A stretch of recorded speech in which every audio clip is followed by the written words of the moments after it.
Cordial saludo, estudiantes. La clase de hoy titula Situación de enunciación. Tenemos tres objetivos para la clase. Primero es comprender la situación de enunciación y sus componentes. Segundo, analizar la polifonía, la intención comunicativa y la relación forma-contenido. La tercera, diferenciar entre autor y narrador, así como entre lector e intérprete.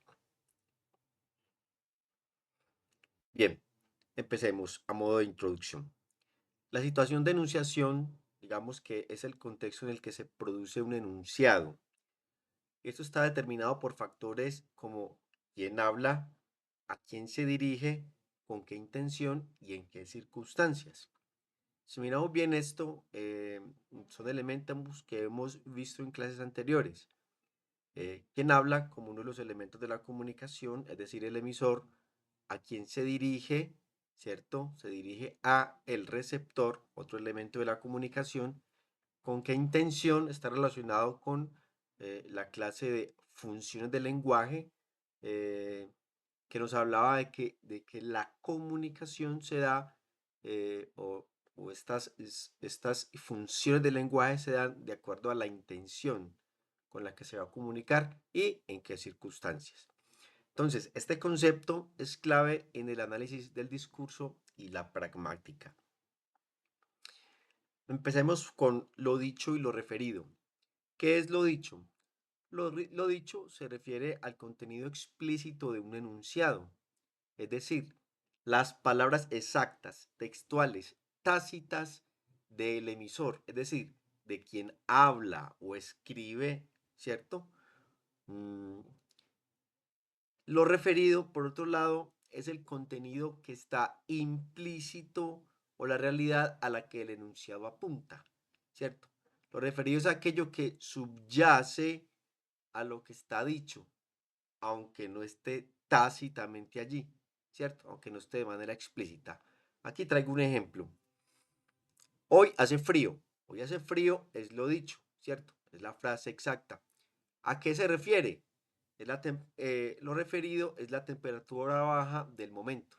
Simplemente cuando entonces decimos hoy hace frío, lo referido es que la temperatura está baja. Es lo que está implícito dentro de lo que está dicho. Ahí tenemos una diferencia eh, latente entre lo que es lo dicho y lo referido. Eh, Esta autora, Emily Benveniste, distingue entre historia y discurso en su obra Problemas de Lingüística General. Y Emily explica que en la historia que relata los hechos del pasado, se prioriza eh, lo referido, aquello que está implícito, mientras que en el discurso, una comunicación en tiempo real, lo dicho cobra más importancia. Miren ustedes, para contar aquello que ya fue, se hace más énfasis en lo referido, que vimos en la diapositiva anterior, para contar o para hablar de un hecho del aquí y el ahora, se hace más énfasis en lo dicho, es decir, en lo tácito, en lo explícito, en lo que está ahí. Bien, la polifonía, por otro lado, es la coexistencia de múltiples voces dentro de un mismo enunciado. Eh, Esto ocurre cuando un texto refleja diferentes perspectivas explícita o implícitamente. Aquí tenemos un ejemplo para explicar o ampliar un poco más este concepto de polifonía. Entonces, en una noticia, el periodista puede citar varios testigos, mostrando diferentes puntos de vista sobre el hecho, ¿cierto? En la literatura, un personaje puede relatar un suceso mientras otro personaje lo contradice. Vamos a ampliar un poco más el ejemplo de la noticia. Un periodista puede citar varios testigos mostrando diferentes puntos de vista. Vamos a poner como ejemplo una marcha. Hay una marcha convocada por un sector del país X, ¿cierto? Una marcha. Dentro de la marcha encontramos, supongamos que la marcha es de unos profesores, ¿cierto? De unos profesores. Entonces, dentro de la marcha podemos encontrar profesores, podemos encontrar estudiantes, ¿listo? Eh, Dentro de la circunstancia en la que se da la marcha, encontramos transeúntes, personas que se dirigen a hacer una diligencia y que coinciden con la marcha. Y en la marcha encontramos a un conductor que está preso del taco a causa de la marcha. Entonces, ¿qué hace el periodista? El periodista, digamos que entrevista a uno de los profesores que que participa dentro de la marcha. Y este profesor está dando su punto de vista de la marcha en la que él está participando. Luego el mismo periodista entrevista al transeúnte que pasa por allí, que se dirige a hacer una diligencia y le preguntan sobre la misma marcha. Este transeúnte da un punto de vista sobre la marcha, que no necesariamente es el mismo o coincide con el del profesor. Y por último, el mismo periodista entrevista al conductor de un taxi que está en el taco de la marcha y le pregunta sobre la marcha y tenga la seguridad que su visión, su perspectiva sobre la marcha es totalmente diferente a la del profesor y a la del transeúnte. Ahí encontramos entonces la coexistencia de múltiples voces, tres, un profesor, un transeúnte y un taxista sobre el mismo enunciado. ¿Cuál es el mismo enunciado? La marcha que está sucediendo en la ciudad, ¿cierto? Y dentro de la literatura, pues, como hablamos aquí, un personaje puede relatar un suceso mientras otro personaje lo puede contradecir, que esto es común dentro de los textos narrativos. Este señor, un autor que hemos citado en la clase en varias ocasiones y que lo seguiremos citando durante el curso, Mikhail Bakhtin, en Problemas de la Poética de Dostoyevsky, estudia el tema de la polifonía en la novela, ¿cierto? La novela es un texto narrativo, señalando que autores como el mismo Dostoyevsky permiten que sus personajes expresen múltiples voces sin imponer una única visión del narrador, de quien está narrando, ¿cierto? Los hechos de la novela. Entonces, en un texto muy conocido de Dostoyevsky, Crimen y Castigo, la voz de Raskolnikov convive con la perspectiva moral de otros personajes. En este ejemplo que nos pone Mikhail Bakhtin, se puede evidenciar o podemos evidenciar el tema de la polifonía. Entre otras cosas, y haciendo un pequeño paréntesis, le recomiendo mucho la literatura de este autor ruso, Dostoyevsky. Tiene un gran número de obras muy conocidas de la literatura universal. Una de las más famosas y quizás la más importante que tiene él se llama Los hermanos Kamarasov. Es una obra muy, muy, muy buena y es una obra que vale la pena leer de la literatura universal. Bien, vamos entonces con lo que es la intención comunicativa. La intención comunicativa es el propósito, la intención o el objeto con el que un hablante o un emisor, digamos, emite un mensaje, sea escrito o puede ser oral. Entonces, según la teoría de los actos de habla de John Searle, quien propone que los enunciados tienen fuerza ilocutiva, es decir, estos enunciados con fuerza locutiva realizan acciones. La intención comunicativa, entonces, según esta teoría de Searle, se puede clasificar en las siguientes. En asertivos que afirman algo, por ejemplo, el agua hierve a 100 grados centígrados, están afirmando algo. Directivos que ordenan o piden, cierra la puerta, por favor. Eh, Compromisorios, comprometerse a algo, te prometo que iré, me comprometo a presentar el trabajo, profesor. Expresivos, mostrar emociones, me alegra verte, qué aburrición ir a la universidad, por ejemplo. O declarativos, realizar cambios en la realidad, ¿cierto?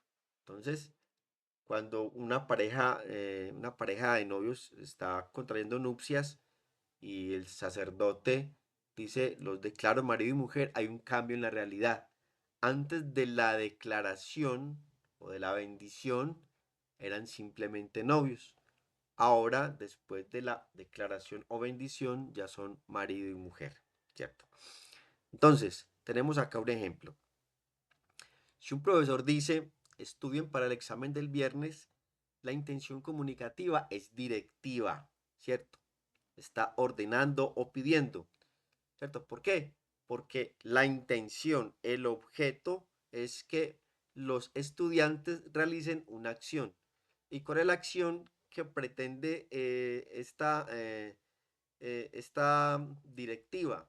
Pretende que los estudiantes estudien, ¿cierto? Estudien para un examen que se va a hacer el próximo viernes. Relación forma-contenido. El significado de un mensaje no solo depende del contenido, las palabras en sí mismas, o lo dicho, como lo decíamos al inicio de la clase, sino también de la forma en que se expresa, o sea, la estructura lingüística. Entonces, tenemos aquí un ejemplo. No es lo mismo decir voy a la tienda, ¿cierto? Voy a la tienda, que voy a la tienda, ¿quieres que te traiga algo? Mire que ya allí hay un cambio, hay una relación forma-contenido.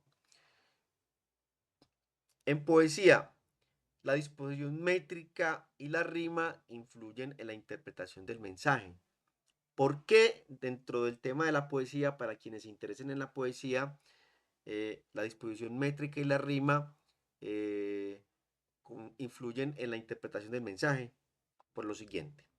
Primero, porque refuerzan el significado. Entonces, al enfatizar en ciertas palabras o frases por su, por su tema de ubicación en un esquema métrico o por cómo riman, estas características resaltan ideas importantes o crean asociaciones específicas que enriquecen el mensaje del poema. Pero ustedes me preguntarán, entonces, ¿qué es un esquema métrico dentro de la poesía? El esquema métrico es el número de sílabas que componen un verso. En ese esquema métrico es como se clasifican los diferentes poemas, ¿cierto? Por ejemplo, los sonetos o los versos en decasílabos. ¿Qué es un verso en decasílabo? Un verso en decasílabo es un verso que tiene 11 sílabas. Eso es un esquema métrico. Entonces, allí, en este sistema, es donde se refuerza el significado, como lo acabo de explicar. O lo segundo, organizan el poema. La métrica, lo que acabo de explicar, y la rima, ¿cierto? Dan estructura al poema, lo que ayuda a quien lee, ¿cierto? Ese tipo de textos, eh, esto le ayuda a seguir el flujo de ideas que quien escribe el poema quiere plasmar en él. Esto puede hacer que el mensaje, ¿cierto?, del poema sea más claro o dependiendo de cómo se juegue con las normas, más intrigante o más enigmático. Entonces miren que esto aquí es importante. Este señor Ferdinand de Saussure fue un filósofo del lenguaje. En su curso de lingüística general establece la distinción entre significante, forma y significado contenido a un concepto al cual se refiere, lo que ayuda a entender cómo ambos elementos interactúan en la comunicación, ¿cierto? Significante y significado. Significante forma y significado contenido, ¿cierto? Vamos a poner un ejemplo acá. La palabra rojo, concepto, ¿cierto? O forma, perdón, la palabra rojo, significante forma, puede notar que peligro, pasión, amor, y el significado depende del contexto. Expliquémoslo un poquito. Entonces, el significante, la forma, rojo. El color rojo en una bandera, en una playa, ¿qué significa? ¿Cierto? En el contexto de la playa, ¿cierto? ¿Qué significa? Peligro, playa peligrosa, en el mar no se puede meter a nadar en este momento, ¿cierto? El color rojo, por ejemplo, en el contexto en el contexto de unas elecciones democráticas, por ejemplo acá en Colombia, el color rojo que denota, el color denota la preferencia por un partido político que se identifica o significa ese color rojo. Por ejemplo, ahí tenemos el significante, ¿cierto? Y el significado, ¿cierto? El contenido del concepto al cual se está refiriendo. Bien, autor-narrador. El autor es la persona real que escribe el texto, ¿cierto? Ahorita hablábamos de quién, de Dostoyevsky, un escritor que escribe obras como Crimen y Castigo o Los hermanos Karamazov, entre otros. El narrador es la voz que cuenta la historia dentro del texto, ¿cierto?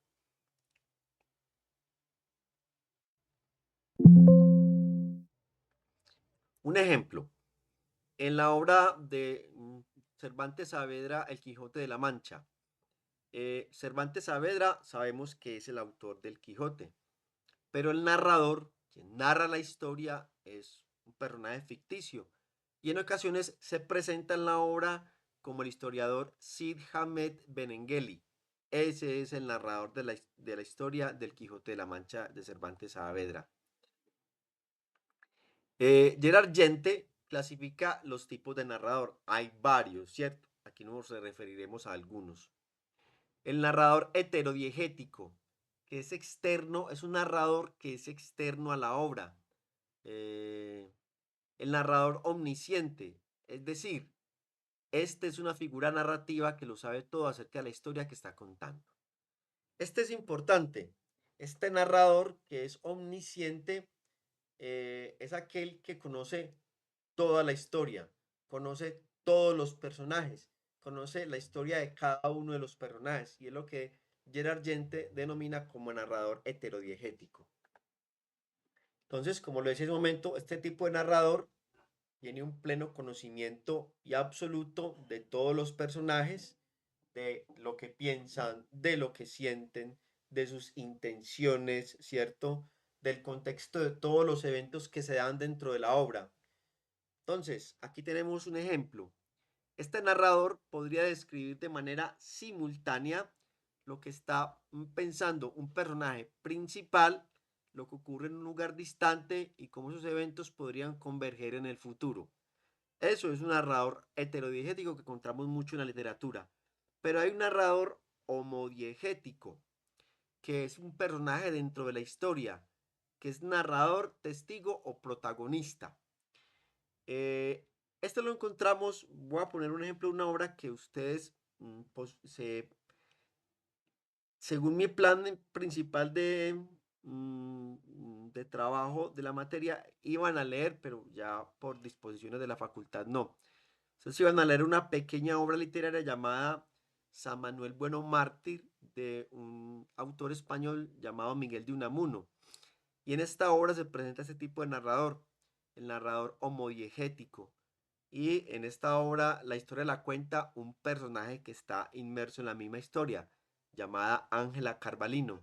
Ángela Carvalino es la narradora de la historia dentro de la que ella misma hace parte, ¿cierto? O es una de las protagonistas de la obra. Entonces ahí tenemos dos tipos de narradores, heterodiegético y homodiegético. Vamos para el lector-intérprete. El lector no es solo un receptor pasivo, sino un agente activo que interpreta el texto según su conocimiento y su contexto. Muy importante. Ejemplo, dos lectores pueden interpretar la obra 1984 de George Orwell, que se la recomiendo mucho que la lean de distintas maneras. Uno de ellos como una crítica al comunismo o un sistema totalitario y otro como una advertencia sobre la vigilancia masiva o lo que llamaba el filósofo Michel de Foucault los panópticos, ¿cierto? Es una obra muy interesante, hago aquí un pequeño paréntesis, que aunque fue escrita hace un buen tiempo, que si usted la lee, digamos, haciendo un paralelo con la realidad que vivimos nosotros, nos damos cuenta que esta obra cobra mucha vigencia en la actualidad. Entonces es una obra para mí, de obligada lectura. Esto es lo que se denomina dentro de la literatura una distopía. Entonces, dentro de esta distopía podemos encontrar dos tipos de interpretación de una misma obra.